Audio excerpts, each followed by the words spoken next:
Ahoj, takže vítajte pri fakt rýchlej informačke a pre tých, ktorí si nevšimli, tak teda neviem, či som na to robil video, ale teda poďme na to.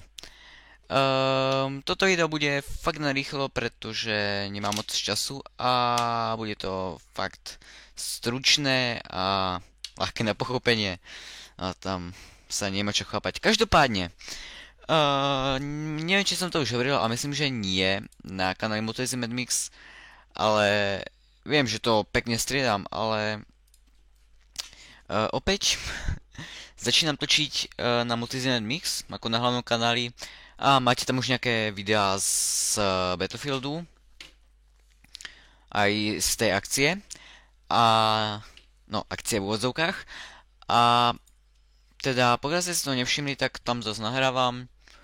A prečo to vlastne točím? Aby ste sa tam teda išli mrknúť a zase pozerali tam. Teraz vám poviem dôvod prečo.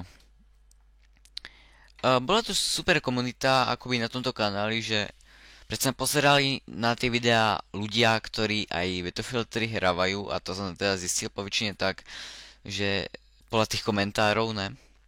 A teraz ako keď sa pozerám na Multizimet, lajky dobré, v pohode, ale škoda, že na to na tie videá nepozerajú až tak ľudia, ktorí hrajú Battlefield.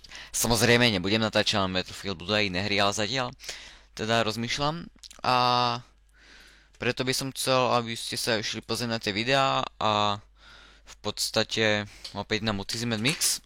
Oh shit. Takže poprosím prejsť na kanál Multizimet Mix. Multizimet, sorry. Ja som sa preklepol, myslím, že aj predtým. A dúfam, že to bude opäť tak, jak na tomto kanáli. Majte sa super, od mňa to bude všetko a ahoj!